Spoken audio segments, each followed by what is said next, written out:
A search in Vedic India, dedicated to Bhagavan Sri Ramana Maharshi, written by Sri Podury Venkataramana Sarma. Introduction: Spiritual Quest in the Modern Age by Sri V. Krithivasan. Indian philosophical systems are more than mere knowledge based frameworks. Their main goal is to lead an aspirant towards actual experience of the supreme truth. The spiritual seeker is required to go beyond intellectual understanding and live and radiate the truth.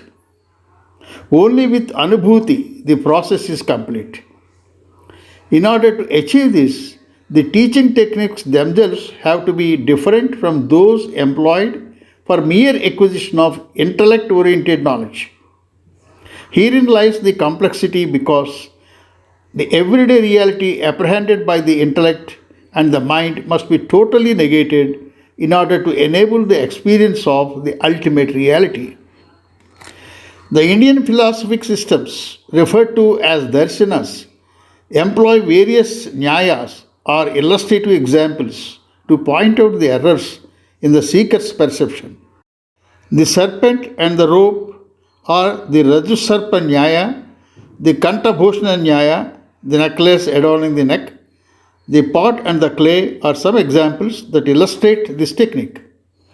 One encounters innumerable such illustrations while going through the darshanas, whose aim is to point out that the unreal is taken to be real and the ever present reality is not apprehended.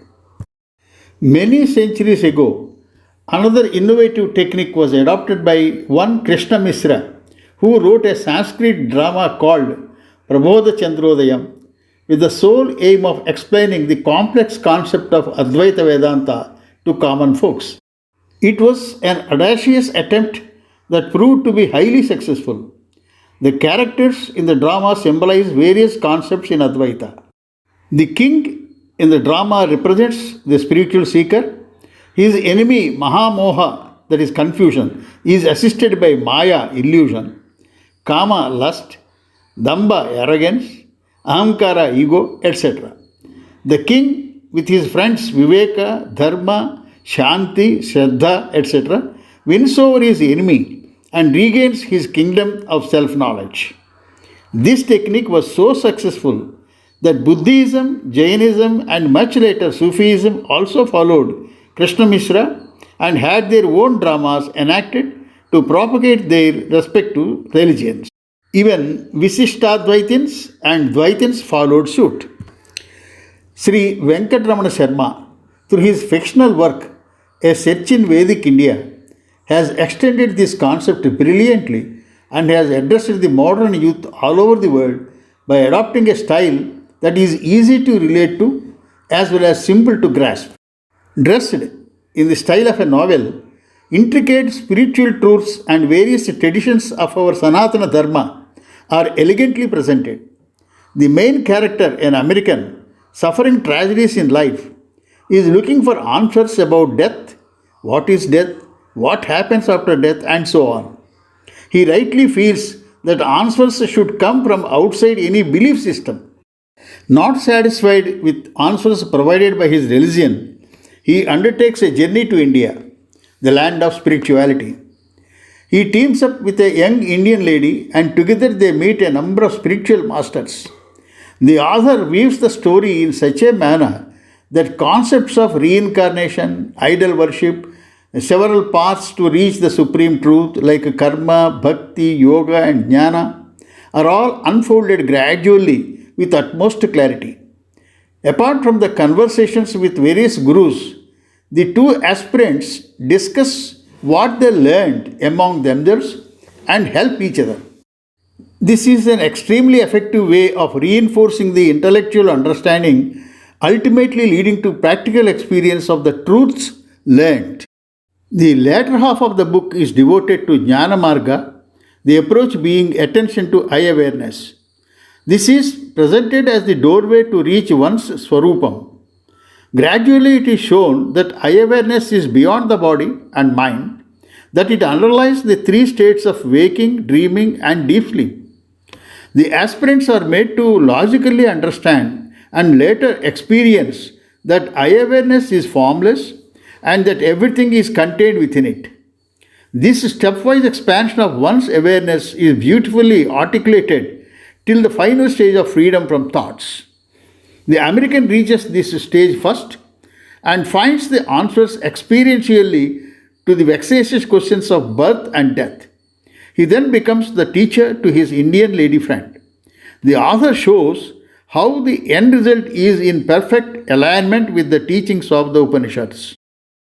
It goes without saying that dealing with complex aspects of Advaita Vedanta and presenting them under the framework of contemporary novel format is possible only if the writer himself has experienced these truths. Sri Venkataramana Sarma presents his own spiritual journey as an annexure. His extraordinary experiences in his quest and the influence of his gurus Bhagavan Sri Ramana Maharshi and an Iranian lady whom he refers to as mother make marvelous reading. For modern seekers, this spiritual novel will serve as a very good guide. Sri V. Kritivasan, Hyderabad, dated 22nd February 2021. Second introduction by Sri Ra Kumar Shankar. A living story of self's love to relate. I am indeed fortunate as well as delighted to have been asked to write this foreword by Sri Venkataramana Sharma Podury, the author of this text, A Search in Vedic India. When we first met in Gaborone, Botswana, Africa, wherein I was practicing as a chartered accountant in the 90s, he was working with a government department. We later got used to meeting at periodic intervals in the Hindu hall, where Sri Satya Sai Baba bhajans and study circles used to be held, for the latter of which we both subsequently became the two deputy study circle coordinators. We also used to practice self-enquiry as taught by Bhagavan Sri Ramana Maharshi every Sunday morning at his house.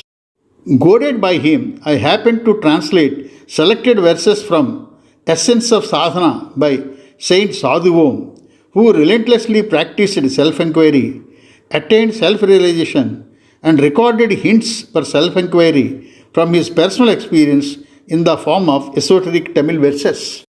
Life led us both later on in our different ways. He seems to have proceeded relentlessly in pursuit of the self as opposed to my lukewarm approach in respect of the same, and thus seems to have come in contact with Mrs. Ellie Rusdar, whom he addresses reverentially and affectionately as Mataji, a Hindu word for mother. Her guidance seems to have significantly aided him in inverting his body consciousness and gaining a glimpse of its absorption in the self sometime in 2012-13. It is in April 2016 he first communicated to me the fact of his having recognized the truth of the self, the expansive awareness beyond the body, sometime in 2012-13 through his Word document titled My Journey by Eyewitness. After a gap of about 4.5 years, our connection resumed in September 2020 when he forwarded me the links to the web page comprising the 21 parts of this text, inviting me to peruse the same. In February 21, when I completed reading chapter 16, I suddenly realized that the book must have been written by the author himself. He then sent me a reply mail requesting me to write a foreword for his text. I hope my foreword appears inviting for those reading my foreword to rush headlong into this text. This can be said to follow a pattern similar to that of Tripura Rahasya, a very valuable non-dualistic text, which was often referred to by Bhagavan Sri Ramana Maharshi, the sage of Arunachala. This text is very valuable because the author recounts his own method and his own recognition of the truth of the universal self, and that too after his self-abidance had become natural and settled, nearly 8 years after his first recognition of the self. Do not miss to diligently and joyously peruse this text once it lands up on your desk, for it is the higher power that has brought this text to your hands. Ra Kumar Shankar, Puttaparthi, India, 14th March 2021. Acknowledgements. It was the providential inspiration that drove me to the fold of Bhagavan Sri Ramana Maharshi to pursue self-enquiry and later to the physical presence of Mrs. Ali Rusdar, who reached spiritual heights through the same self-enquiry. Direct guidance from Mother Rusdar untied the knots that stood in the way of progress in self-enquiry. This book in your hands is an attempt to share the understanding with fellow seekers of truth. The lectures of Brahmasri Ellanraju Srinivasarao Garu on Upanishads, Brahma Sutras, Bhagavad Gita, and scriptures like Yoga Vasista, Tripura Rahasyam, Vedanta Panchadasi, Pakshapata Rahita Anubhava Prakasham, etc., confirmed the understanding, giving confidence that what was understood was not my imagination. For a person who is not an established writer, to write this book is nothing short of a miracle. While reviewing the book to correct mistakes, it was clear that it was not written by me, but the whole thing happened as a prompting of Parashakti only. Sri V. Kritivasan is a very senior devotee of Hyderabad Ramana Kendra and has been giving lectures on Ashtavakar Gita and all the works of Bhagavan Ramana Maharshi for more than 30 years. I could not find anybody more suitable to introduce this book. I am highly grateful to him for his ready acceptance of my request. Ra Kumar Shankar, with whom my association dates back to the previous century, is a fellow traveler in my spiritual pursuits. On his suggestion only, I could meet Ramesh Balsekar, a disciple of Nisargadatta Maharaj in Mumbai. Sri Shankar has done extensive research on the works of Bhagavan Ramana's devotee, Sadhu Om, and has deep insight into the process of self-enquiry. I sincerely thank him for the introduction he wrote. A search in Vedic India was first uploaded on pratilipi.com, which provides a beautiful platform for all kinds of writings and also a facility for the review of the writings. I received good encouragement from Mrs. Aparanji Venkatrao, who reviewed all the 21 parts. I sincerely thank her for the reviews. Writing the book is only 50% of the job, while a lot of effort lies in preparing the same for publication. From the stage of arranging the book in Word format with computer skills, attending to the corrections with appropriate suggestions regarding cover pages, etc., I received great help from Sri R.V. Ramaraj Garu, and I also thank him for the great help.